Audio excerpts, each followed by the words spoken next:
1919 के अधिनियम द्वारा किस वर्ष लोक सेवा आयोग का गठन किया गया? देखिए 1919 के अधिनियम में यह प्रावधान था कि लोक सेवा आयोग का गठन होगा और लोक सेवा आयोग का गठन करने को लेकर ही ली कमीशन आयोग का गठन हुआ 1923 में और ली कमीशन आयोग ने अपनी सिफारिश 1924 में दी और ली कमीशन आयोग के सिफारिश पर ही 1919 के भारत शासन अधिनियम के तहत 1926 ईस्वी में लोक सेवा आयोग का गठन हुआ। 1926 ईस्वी में लोक सेवा आयोग का गठन हुआ।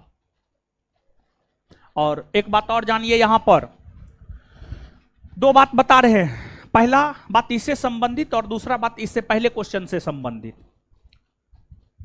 केंद्रीय स्तर पर लोक सेवा आयोग के गठन को लेकर प्रावधान 1919 के भारत शासन अधिनियम में किया गया था, जिसके तहत 1926 में लोक सेवा आयोग का गठन हुआ। प्रांतीय स्तर पर मतलब राज्य स्तर पर लोक सेवा आयोग के गठन को लेकर प्रावधान जो है आपको 1935 के भारत शासन अधिनियम में किया गया था। 1935 के भारत शासन अधिनियम में किया गया था।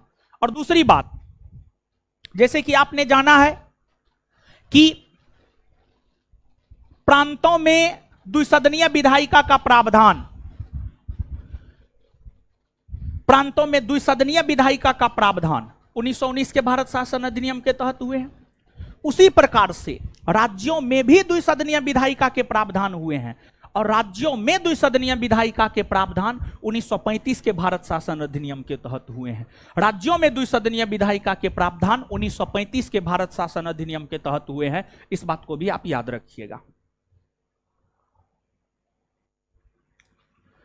एक संघीय व्यवस्था और केंद्र में द्वैत शासन भारत में लागू किया गया। देखिए 1935 का जो भारत शासन अधिनियम था, उस भारत शासन अधिनियम में यह प्रावधान किया गया था कि ब्रिटिश प्रांत और देशी रियासत को मिलाकर एक संघ का निर्माण किया जाएगा, जिसे भारतीय संघ कहा जाएगा। और 1935 के भारत शासन अधिनियम में ही केंद्र में द्वैत शासन लागू करने को लेकर भी प्रावधान किया गया था। अर्थात इस प्रश्न का सही उत्तर हो जाएगा 1935 का भारत शासन अधिनियम। तो एक संघीय व्यवस्था और केंद्र में द्वैत शासन भारत में लागू किया गया था। एक संघीय व्यवस्था और केंद्र में द्वैत शासन भारत में लागू किया गया था। अखिल भारतीय महासंघ स्थापित करने का प्रावधान शामिल किया गया था। भारत सरकार अधिनियम 1900। देखिए इस प्रश्न को भी देखिएगा, कई बार 3 बार 4 बार 5 बार मिलेगा, अलग अलग परीक्षा में मिलेगा। मतलब इस प्रश्न का भी काफी ज्यादा महत्व है। देखिए जिस प्रश्न को कोई भी परीक्षा बार बार पूछ रहा है, कभी ये परीक्षा पूछा, कभी वो परीक्षा पूछा, कभी वो परीक्षा पूछा, मतलब जिस प्रश्न का रिपीटेशन बार बार हो, मतलब उस प्रश्न के आगे भी किसी परीक्षा में पूछने की प्रबल संभावना बनी रहती है। मतलब रिपीटेशन बार बार हो रहा है, मतलब प्रश्न अच्छा है। समझ गए?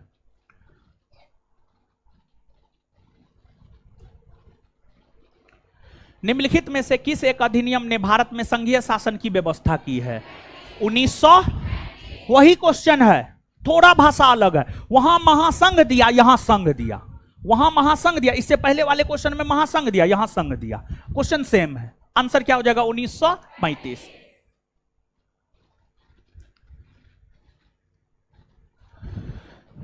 1935। के अधिनियम द्वारा स्थापित संघ में अवशेष शक्तियां किसको दे दी गई? देखिए ध्यान दीजिएगा, 1935 के भारत शासन अधिनियम में ही संघ सूची, राज्य सूची और समवर्ती सूची को लेकर प्रावधान किया गया था। संघ सूची,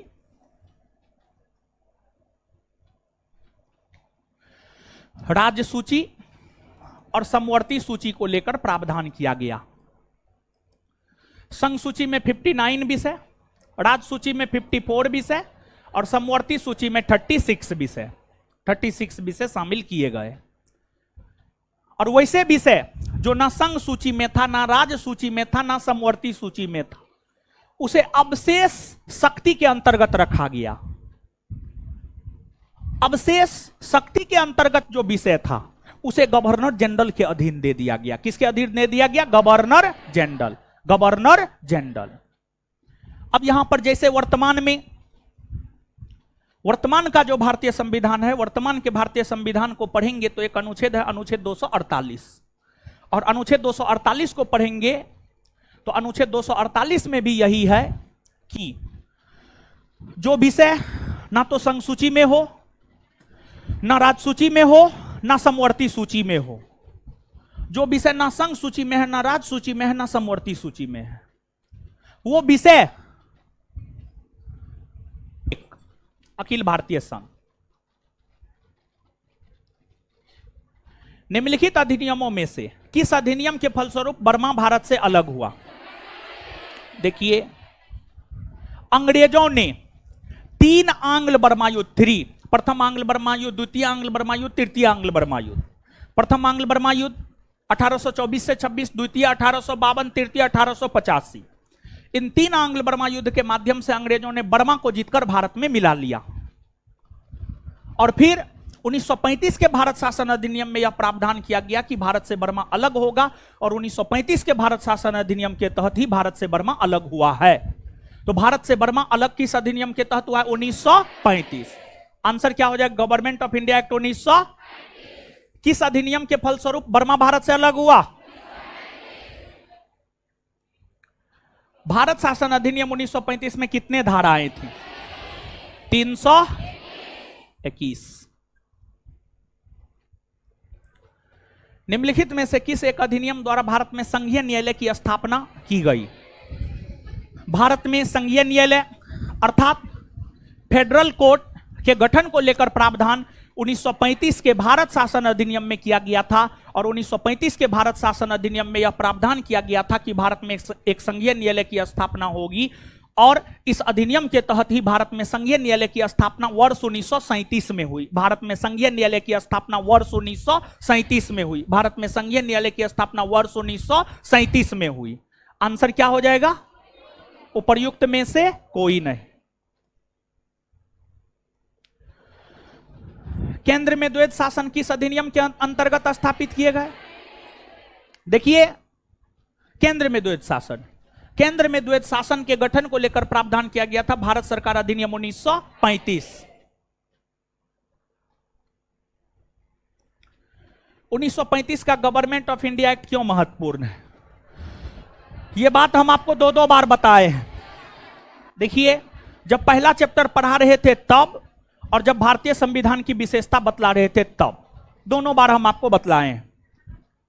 देखिए, 1935 का भारत शासन अधिनियम इसलिए महत्वपूर्ण है क्योंकि यह भारतीय संविधान का सबसे महत्वपूर्ण स्रोत माना जाता है, क्योंकि भारतीय संविधान में अधिकतर प्रावधान भारत शासन अधिनियम 1935 से ही लिए गए। भारतीय संविधान में मूलतः जो 395 अनुच्छेद है, 395 अनुच्छेद में से लगभग 250 के आसपास अनुच्छेद, 250 के आसपास अनुच्छेद भारत शासन अधिनियम 1935 से ही लिए गए हैं। यानी भारतीय संविधान का सबसे महत्वपूर्ण स्रोत भारत शासन अधिनियम 1935 है। यही वजह है उसके महत्व का। तो आंसर क्या हो जाएगा? ए। तो 1935 का गवर्नमेंट ऑफ इंडिया एक्ट क्यों महत्वपूर्ण है? बोलिए बोलिए बोलिए। हम बोल रहे हैं, लगातार हम बोल रहे हैं, और देखिए हम खड़ा होकर के बोल रहे हैं, समझे? पंखा चल रहा है, एसी चल रहा है, तब पर भी पूरा पसीना जा रहा है, समझे? तो जो है,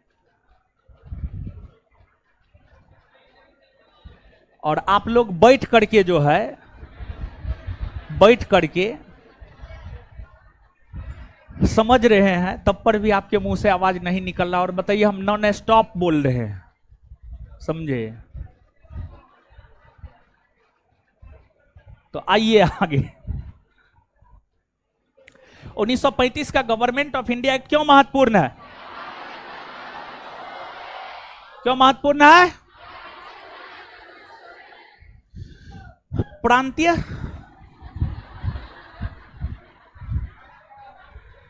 पढ़ने बोल रहे हैं, हल्ला करने ना।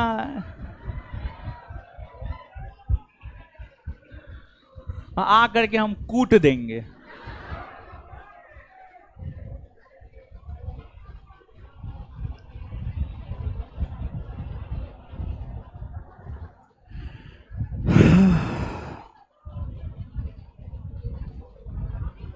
1784। नीतीश कुमार, आपका जो भी क्वेश्चन था उसका उत्तर होगा 1784। चलिए आगे आइए। प्रांतीय स्वायत्तता का प्रावधान किसके अंतर्गत किया गया? देखिए, प्रांतीय स्वायत्तता भारत शासन अधिनियम 1935 की सबसे बड़ी विशेषता है। देखिए, प्रांतीय स्वायत्तता क्या है तो हम आपको बतलाए हैं।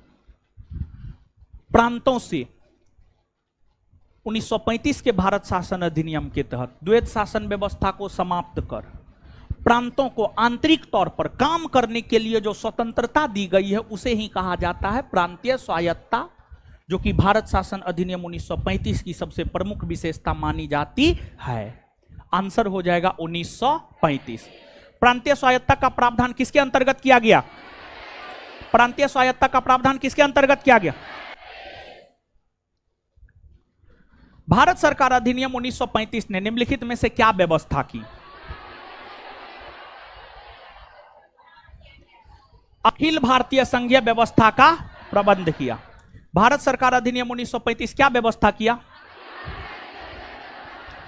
भारत सरकार अधिनियम 1935 क्या व्यवस्था किया?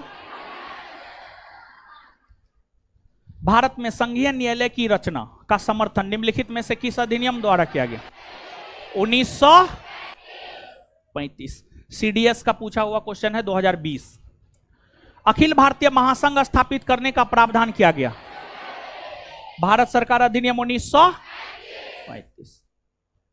यूपीएससी 1913 है, गलती लिखा है, 1993 होगा।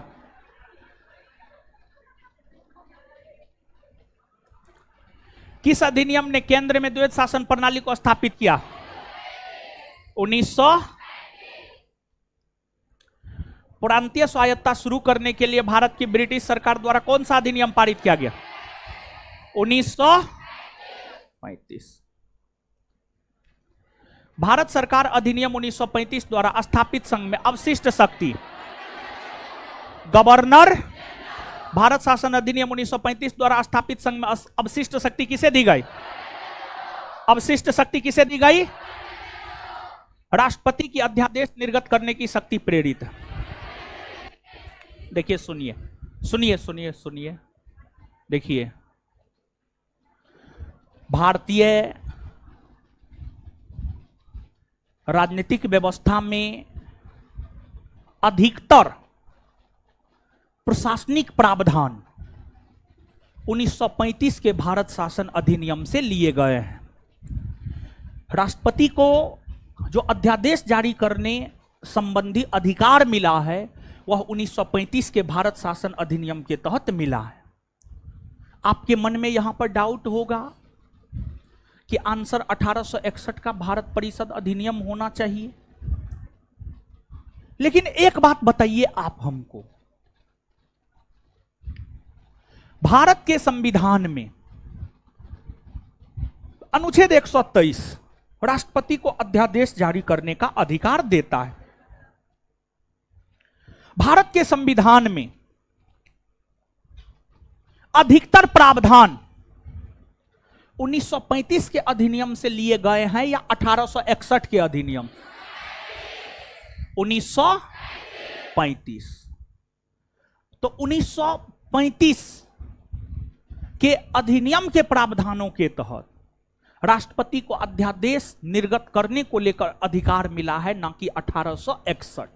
1861 के प्रावधानों को तो नहीं शामिल किया गया है, 1935 के अधिनियम के प्रावधानों को शामिल किया गया और उसी के तहत मिला है। इसमें कोई कंफ्यूजन आपको नहीं होना चाहिए। आंसर होगा 1935। तो राष्ट्रपति की अध्यादेश निर्गत करने की शक्ति प्रेरित है। भारत सरकार अधिनियम 1900 राष्ट्रपति के अध्यादेश निर्गत करने की शक्ति प्रेरित है। ब्रिटिश शासन काल में, मतलब जब तक अंग्रेजों का शासन था, और अंग्रेजों का शासन था 1947 तक, ब्रिटिश शासन काल में संविधान के विकास में कौन सा कानून ऐतिहासिक नहीं था? Protection of civil rights act 1900। ये ब्रिटिश काल में बना है हो, ये तो भारत आजाद हो गया तब ना बना है। तो इसका कोई महत्व है? ब्रिटिश शासन के संदर्भ में महत्व है? लेकिन स्वतंत्र भारत के संदर्भ में महत्व है ना? हां, तो आंसर होगा डी। बीपीएससी 2020 का पूछा हुआ है। कैबिनेट मिशन योजना के अंतर्गत संवैधानिक सभा के चुनाव आयोजित किए गए। देखिए, कैबिनेट मिशन योजना का भारत आगमन हुआ मार्च 1946 और कैबिनेट मिशन योजना ने अपनी सिफारिश दी मई 1946 और कैबिनेट मिशन योजना के सिफारिश पर चुनाव हुए जुलाई अगस्त 1946। जुलाई अगस्त 1946। तो आंसर क्या हो जाएगा? जुलाई 1946। उत्तराखंड जीआईसी प्रवक्ता परीक्षा 2018। तो कैबिनेट मिशन योजना के अंतर्गत संवैधानिक सभा के चुनाव आयोजित हुए हैं जुलाई 1900। केंद्र में अंतरिम सरकार की स्थापना हुई है। देखिए, कैबिनेट मिशन योजना के तहत जो चुनाव हुए, उस चुनाव के बाद ही 2 सितंबर 1946 को अंतरिम सरकार का गठन हुआ और अंतरिम सरकार के गठन कैबिनेट मिशन योजना के तहत ही हुआ है। तो अंतरिम सरकार की स्थापना हुई है कैबिनेट मिशन योजना के तहत और अंतरिम सरकार का गठन हुआ है आपको 2 सितंबर 1946। तो अब आप यहां पर देखिएगा, क्रिप्स मिशन के आने के बाद, क्रिप्स मिशन का भारत आगमन हुआ है मार्च 1942। क्रिप्स मिशन के आने के पहले मतलब मार्च 1942 नहीं, मार्च 1942 से पहले नहीं, क्रिप्स मिशन के आने के बाद मतलब मार्च 1942 के बाद नहीं, कैबिनेट मिशन के आने के बाद। कैबिनेट मिशन का आगमन हुआ है मार्च 1946। माउंट बेटन की योजना के पेश करने के बाद, माउंट बेटन योजना पेश हुई है 3 जून 1947। 3 जून 1947। तो अब आप एप्रोप्रिएट आंसर खोजिएगा तो आपको पता चलेगा कैबिनेट मिशन के आने के बाद, क्योंकि कैबिनेट मिशन का आगमन हुआ मार्च 1946 और अंतरिम सरकार का गठन हुआ 2 सितंबर 1946। तो मार्च 1946 के बाद ही सितंबर 1946 आता है, अर्थात आंसर हो जाएगा सी। तो केंद्र में अंतरिम सरकार की स्थापना हुई थी, केंद्र में अंतरिम सरकार की स्थापना हुई थी। 1946 में अंतरिम सरकार का मुखिया कौन था?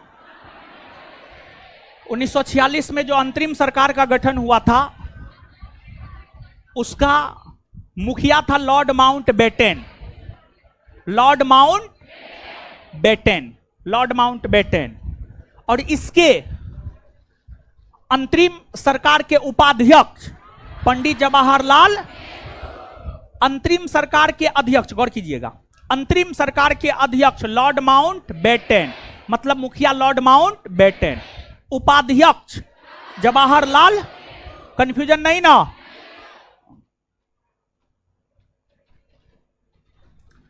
प्रथम अंतरिम सरकार की घोषणा की गई 24 सितंबर 1946 को। निम्नलिखित में से कौन अगस्त 1946 में गठित प्रथम अंतरिम राष्ट्रीय सरकार का सदस्य नहीं था?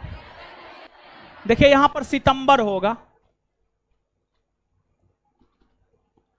सितंबर 1946 में गठित प्रथम अंतरिम सरकार का सदस्य नहीं था सर्वपल्ली राधाकृष्णन, ये सदस्य नहीं थे। इसके अलावे अन्य सभी सदस्य थे, जैसे चक्रवर्ती राजगोपालाचारी। चक्रवर्ती राजगोपालाचारी अंतरिम सरकार में शिक्षा एवं कला मंत्री थे, शिक्षा एवं कला मंत्री। राजेंद्र प्रसाद अंतरिम सरकार में खाद्य एवं कृषि मंत्री थे, खाद्य एवं कृषि मंत्री। जगजीवन राम श्रम मंत्रालय इनके पास था। लेकिन राधा कृष्णन अंतरिम सरकार के सदस्य नहीं थे, आंसर हो जाएगा राधा कृष्णन।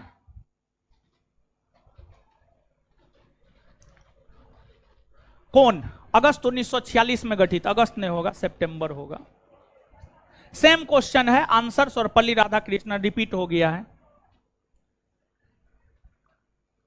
1947 में बने, नेहरू की सरकार के कानून मंत्री थे। मतलब 1947 मतलब आजाद भारत, आजाद भारत में या स्वतंत्र भारत के प्रथम मंत्रिमंडल का गठन जो नेहरू की अध्यक्षता में हुआ, उसमें कानून मंत्री बनाया गया था डॉक्टर भीमराव अंबेडकर। डॉक्टर भीमराव अंबेडकर। वही अंतरिम सरकार में विधि मंत्री या कानून मंत्री कौन था जानते हैं? अंतरिम सरकार में विधि मंत्री या कानून मंत्री था जोगेंद्र नाथ मंडल। जोगेंद्र नाथ मंडल। 1947 में बने नेहरू की सरकार के कानून मंत्री कौन थे? कौन थे? अंतरिम सरकार में विधि मंत्री या कानून मंत्री कौन थे? जोगेंद्र नाथ मंडल। अंतरिम सरकार में कानून मंत्री या विधि मंत्री कौन थे? जोगेंद्र नाथ।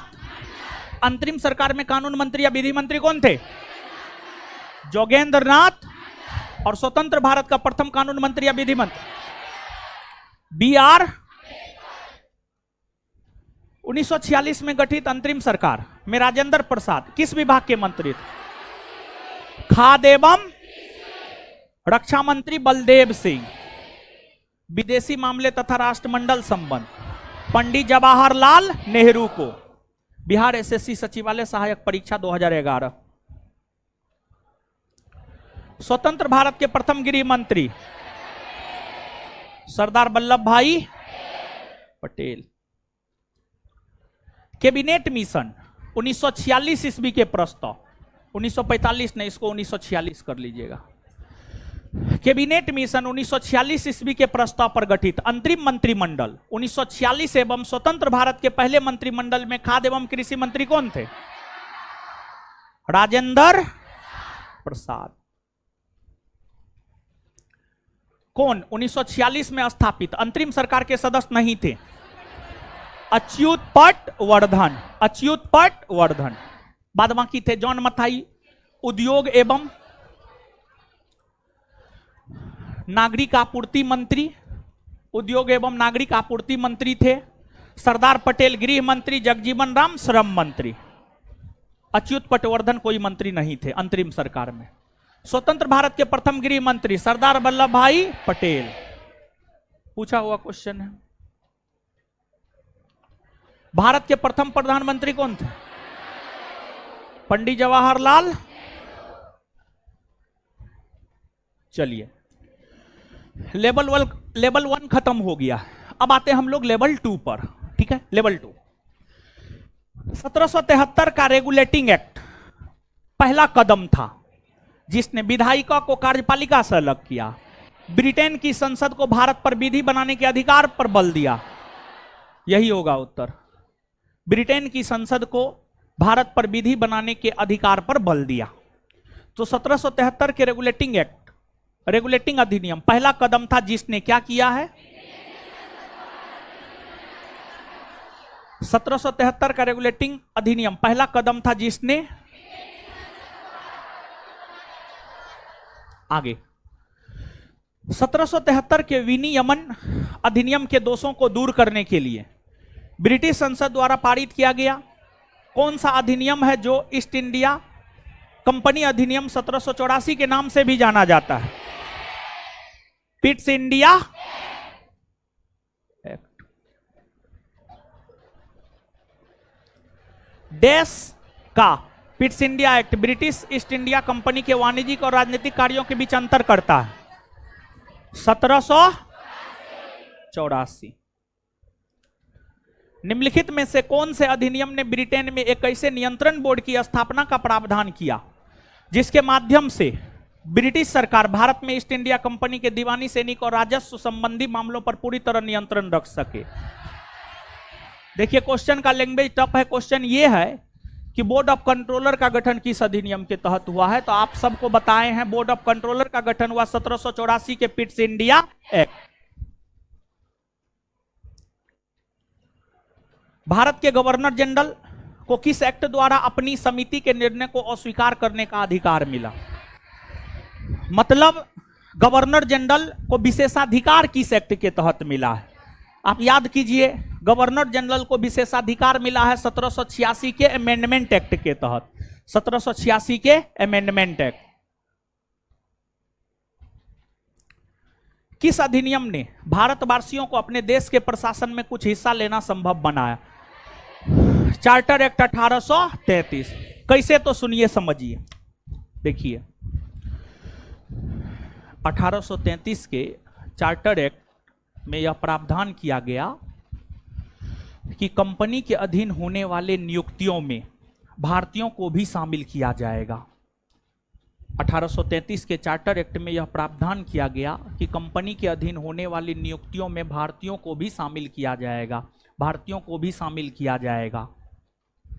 और इसी एक्ट में यह भी प्रावधान किया गया था कि कंपनी के अधीन होने वाली नियुक्तियों में जो रंग के आधार पर, जन्मस्थान के आधार पर, लिंग के आधार पर भेदभाव होता है, वो भेदभाव नहीं किया जाएगा, बल्कि योग्यता को आधार बनाया जाएगा। और योग्यता के आधार पर चाहे कोई यूरोपीय हो या चाहे कोई भारतीय हो, उसे कंपनी के अधीन सेवा में शामिल किया जाएगा। और जब यह प्रावधान 1833 के चार्टर एक्ट में किया गया, तब भारत के लोग ब्रिटिश प्रशासन में धीरे धीरे आने शुरू हो गए, ब्रिटिश प्रशासन में धीरे धीरे आने शुरू हो गए। तो 1833 के चार्टर एक्ट ने भारतवासियों को अपने देश के प्रशासन में कुछ हिस्सा लेना संभव बनाया। आंसर हो जाएगा चार्टर एक्ट 1833। तो किस अधिनियम ने भारतवासियों को अपने देश के प्रशासन में कुछ हिस्सा लेना संभव बनाया? किस अधिनियम ने भारतवासियों को अपने देश के प्रशासन में कुछ हिस्सा लेना संभव बनाया? 1833। आगे 1853 के अधिनियम के संबंध में कौन सा कथन सही है? इसके द्वारा गवर्नर जनरल के नई विधान परिषद का गठन किया गया, जिसे भारतीय विधान परिषद कहा गया। हाँ सही है। इसने सिविल सेवकों की भर्ती एवं चयन हेतु खुली प्रतियोगिता व्यवस्था का आरंभ, एकदम सही है, समझिए दोनों सही है ना, एक और दो दोनों। निम्नलिखित कथनों पर विचार कीजिए। 1858 के अधिनियम द्वारा 15 सदस्यीय परिषद का गठन किया गया जो किसी विषय पर निर्णय ले सकती थी। हाँ, 1858 के अधिनियम ने भारत में प्रचलित शासन प्रणाली में क्रांतिकारी परिवर्तन किया। हाँ, कैसे क्रांतिकारी परिवर्तन किया? इस अधिनियम के तहत कंपनी के शासन को खत्म कर दिया गया, ब्रिटिश क्राउन के शासन की स्थापना हुई। यही तो क्रांतिकारी परिवर्तन है, इसी वजह से इसे क्रांतिकारी परिवर्तन माना जाता है। और जो बोर्ड ऑफ डायरेक्टर और बोर्ड ऑफ कंट्रोलर को खत्म कर दिया गया, वहां पर राज सचिव का पद लाया गया। राज सचिव को उसके कार्यों में सलाह एवं सहयोग देने के लिए ही 1858 के भारत परिषद अधिनियम के तहत 15 सदस्यीय परिषद का गठन किया गया। मतलब राज सचिव को उसके कार्यों में सलाह एवं सहयोग देने के लिए 1858 के अधिनियम के तहत 15 सदस्यीय परिषद का गठन किया गया। दोनों बात सही है, आंसर हो जाएगा सी। भारत में प्रतिनिधि सरकार की नींव किस अधिनियम द्वारा पड़ी है? मतलब प्रतिनिधि सरकार, मतलब जिसमें जनता के प्रतिनिधि सरकार में शामिल हो, यह नींव पड़ी है 1861 के भारत परिषद अधिनियम के तहत। 1861 किस अधिनियम के अंतर्गत भारतीय विधान परिषद को बजट पर बहस करने की शक्ति मिली है? 1892। रिपीटेड क्वेश्चन है। निम्नांकित में से किस एक अधिनियम में सिख, यूरोपीय और भारतीय क्रिश्चियनों के लिए सांप्रदायिक निर्वाचन शामिल है? 1900, याद कीजिए, नहीं बताए हैं, कितना बार बताए। 1909 के तहत मुसलमान को पृथक निर्वाचन का अधिकार, 1919 के तहत सिख, ईसाई, आंग्ल भारतीय यानी क्रिश्चियन को, और 1935 के तहत दलित, महिला और मजदूर को। निम्नलिखित में से उदारवादियों की कौन सी एक मांग मार्ले मिंटो सुधारों में स्वीकार की गई थी? परिषदों के आकार का विस्तार किए जाने की मांग को स्वीकार किया गया था। भारत का संविधान लागू होने तक, स्वतंत्रता के पश्चात, इसका शासन किसके अंतर्गत चलाया गया? देखिए, कहने का मतलब यह है स्वतंत्रता के पश्चात 1947 के पश्चात, और संविधान लागू है 1950। कहने का मतलब यह है, ये जो बीच का कालखंड है 1947 से 1950 के बीच का कालखंड है। 1947 से पहले तो भारत में अंग्रेजों का शासन था, तो अंग्रेज शासन प्रशासन चलाता था। 1950 में संविधान लागू हो गया, तो संविधान के तहत देश में शासन प्रशासन चलाए जाने लगे। लेकिन इस बीच के अवधि में भारत में शासन प्रशासन कैसे चलाए जा रहे थे? तो इस बीच के अवधि में भारत में शासन प्रशासन संविधान सभा चला रहा था, और संविधान सभा भारत शासन अधिनियम 1935 के तहत चला रहा था। संविधान सभा चला रहा था और संविधान सभा भारत शासन अधिनियम 1935 के तहत चला रहा था। और ऐसा संविधान सभा इसी कारण कर रहा था, क्योंकि भारतीय स्वतंत्रता अधिनियम 1947 में यह प्रावधान किया गया कि जब तक भारत का संविधान बनकर लागू नहीं हो जाता है तब तक भारत में शासन प्रशासन 1935 के भारत शासन अधिनियम के तहत ही चलाए जाएंगे, और इसी वजह से इस अवधि के दौरान देश में शासन प्रशासन भारत शासन अधिनियम 1935 के तहत ही चलाए गए हैं। तो आंसर हो जाएगा 1935 के भारत सरकार अधिनियम के अनुसार। कौन सुमेल नहीं है? मार्ले मिंटो सुधार सांप्रदायिक प्रतिनिधित्व सही है। भारत सरकार अधिनियम 1935 स्वशासन सही है, सही है, स्वशासन पर बल दिया गया था। कैबिनेट मिशन संविधान सभा का गठन सही है। कैबिनेट मिशन योजना के सिफारिश पर ही संविधान सभा का गठन हुआ है, उसी संविधान सभा ने भारत के लिए संविधान भी बनाया है। साइमन कमीशन भारत विभाजन नहीं, भारत का विभाजन माउंटबेटन योजना के तहत हुआ है, ना कि साइमन कमीशन के तहत। भारत का विभाजन माउंटबेटन योजना के तहत हुआ है, माउंटबेटन योजना, माउंटबेटन योजना के तहत भारत का विभाजन हुआ है, ना कि साइमन कमीशन आयोग के तहत। आंसर क्या हो जाएगा? डी, यही सही सुमेलित नहीं है। लेवल 3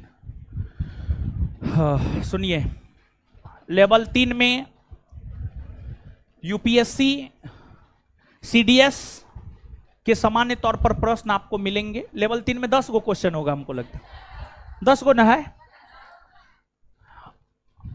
देखिए लेवल 3 को अगले क्लास में देख लेंगे, लेकिन आगे सुनिए 10 गो क्वेश्चन है, तुरंत देख लेंगे, लेकिन अभी जो है देख लेंगे तो ठीक ही रहेगा, लेकिन नहीं देखेंगे तब पर भी ठीक ही रहेगा।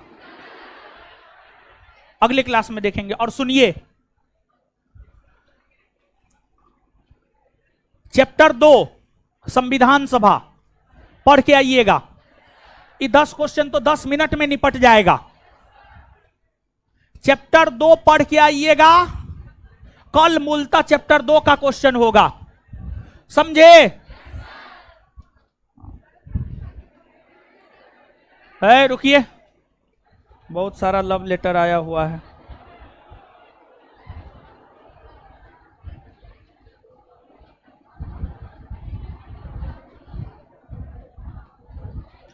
अच्छा निक्कू जी कल देखेंगे आपका, है सुनिए ना, हो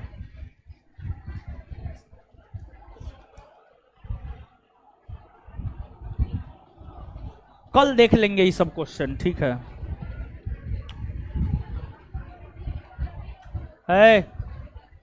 सुनिए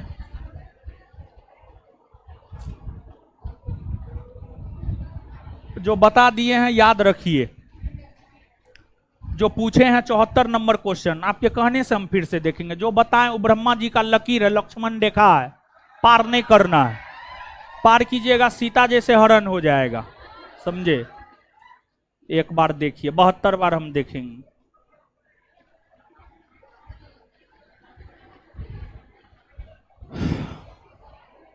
है सुनिए,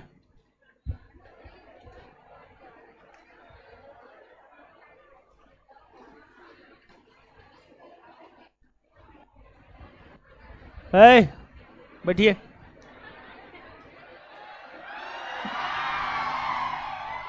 हल्ला काहे कर रहे हैं?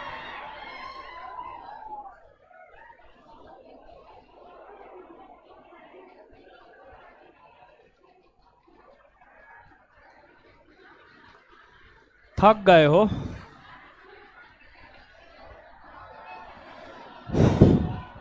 है शांत रहिए।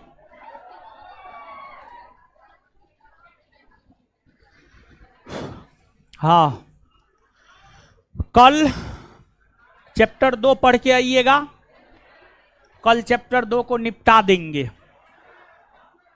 समझे? और पर डे टारगेट लेना है, एक चैप्टर को निपटा देना है, और 7 चैप्टर तक ऑब्जेक्टिव हो जाएगा, तब ज्योग्राफी पॉलिटी दोनों साथ लेकर के चलेंगे। एक चैप्टर ज्योग्राफी, एक चैप्टर पॉलिटी, सब्जेक्टिव ऑब्जेक्टिव दोनों, एक चैप्टर ज्योग्राफी, एक चैप्टर पॉलिटी, एक चैप्टर ज्योग्राफी, एक चैप्टर पॉलिटी, समझ गए? और जैसे आधुनिक में सब्जेक्टिव के साथ साथ ऑब्जेक्टिव किए हैं ना आप लोग हो, हम तो अपने तरफ से करवाए हैं ना, अब आपने किए हैं तो आपका गलती आप जानिए, समझे। और देखिए आप पूछ रहे थे, हे लड़के, आपको भी जवाब दे रहे हैं और सबको जवाब दे रहे हैं, स्पेशली लड़की को लेकर के बोल रहे हैं। देखिए वैसी लड़की जो बिहार पुलिस का परीक्षा देने जा रही है, हल्ला हो रहा है, सिलेबस चेंज हो गया, फलना हो गया, चिल्ला हो गया, ढेकना हो गया, और सब बार हर बार परीक्षा से पहले यही होता है, समझे। वही सिलेबस है जो पहले से था। तो फालतू चक्कर में मत पड़िए। 1 अक्टूबर 2023 को जिस पैटर्न पर परीक्षा हुआ था, आप मान करके चलिए उसी पैटर्न पर परीक्षा होगा। स्पेशली लड़की को बोल रहे हैं, वैसी लड़की जो बिहार पुलिस का परीक्षा देकर पास करना चाहती है। आप इस बैच की हैं, इस बैच में जितना हम लोग पढ़ाए हैं सिर्फ उतना आप कंठस्थ रखिए। मॉडर्न पढ़ा दिए, इतिहास का सबसे महत्वपूर्ण पार्ट, 4 से 5 क्वेश्चन आप वहां से बना लीजिएगा। पॉलिटी 7 चैप्टर पढ़ा दिए हैं, 3 से 4 क्वेश्चन आप यहां से बना लीजिएगा। बायोलॉजी 8 चैप्टर हो गया, 4 से 5 क्वेश्चन आप यहां से बनाइएगा। इकोनॉमिक्स 3 चैप्टर हुआ, 2 से 3 क्वेश्चन आप यहां से बनाइएगा। मतलब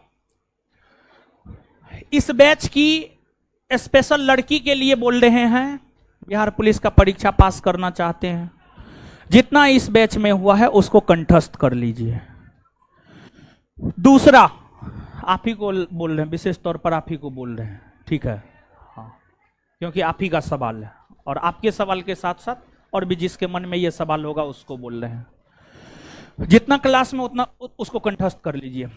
फिर इसके बाद बिहार पुलिस का जो टेस्ट चल रहा है संस्थान में, उस सेंटर पर टेस्ट चलता है बिहार पुलिस का, सोमवार, बुधवार, शुक्रवार, शनिवार, रविवार, ऐसे चलता है, ठीक है। 25 गो टेस्ट होना है, 15 गो टेस्ट संभवतः हो गया है, उस 16 गो हो गया है, 15 गो, वही 15-16 हुआ है।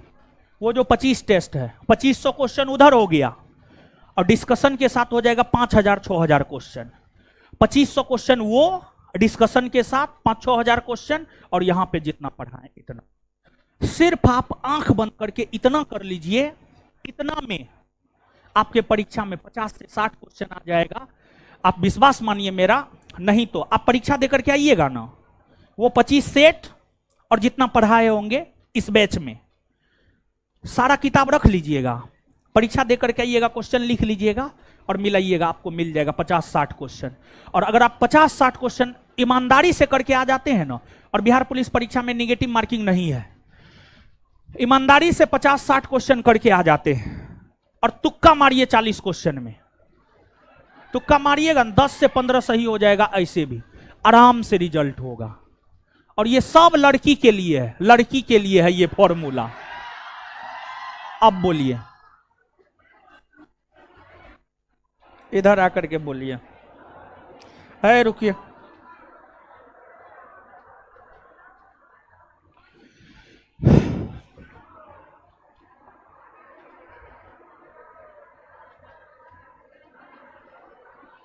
आपका मेन सवाल तो यही था, मेन सवाल का जवाब तो दे ही दिए हैं।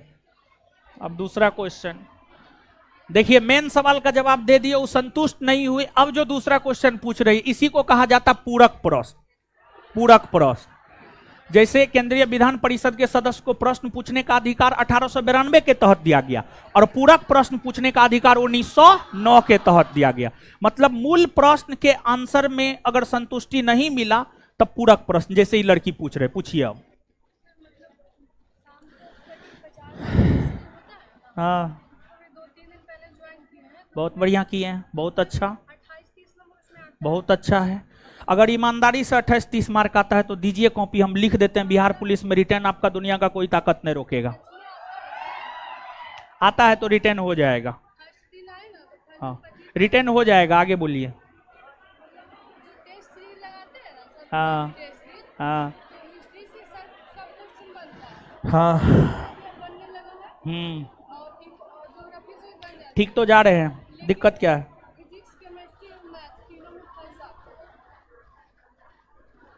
कोई बात नहीं, सिर्फ जीएस भी करके आ जाइएगा, रिजल्ट हो जाएगा। मैथ में स्पेशली जो है प्रीवियस ईयर, मैथ में स्पेशली प्रीवियस ईयर थोड़ा कोचिंग में पता कर लीजिएगा। प्रीवियस ईयर प्रभु सर करवाए हैं एक रोज और आगे करवाएंगे। मैथ के बिहार पुलिस का प्रीवियस ईयर देख लीजिएगा, काम आपका चल जाएगा। सिर्फ previous year, math previous year देखिए ना, प्रीवियस ईयर बस। फिजिक्स केमिस्ट्री गोली मारिए ना, ठीक है। अब जब 100% करिए लीजिएगा तो पुलिस से बनिएगा, दरोगा नहीं बनिएगा, डीएसपी नहीं बनिएगा, है? आराम से हो जाएगा इतना। हाँ हाँ हाँ हाँ,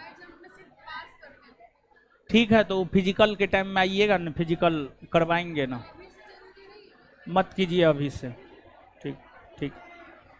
चलिए,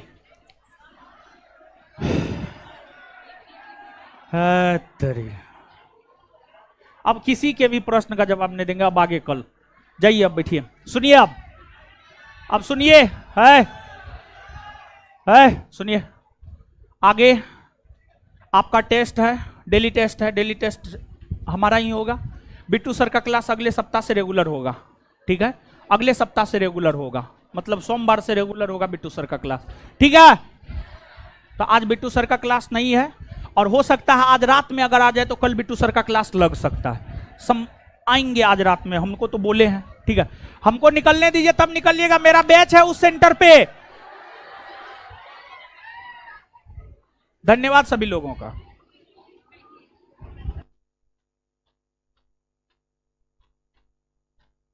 और एक बात याद रख लीजिए, कल आइएगा तो पूरे चैप्टर 1 को हम पूछेंगे, क्वेश्चन आंसर पूछेंगे, और जवाब नहीं दीजिएगा कूटेंगे, ठीक है। इसलिए याद करके आइएगा, और कल चैप्टर 2 करवाएंगे।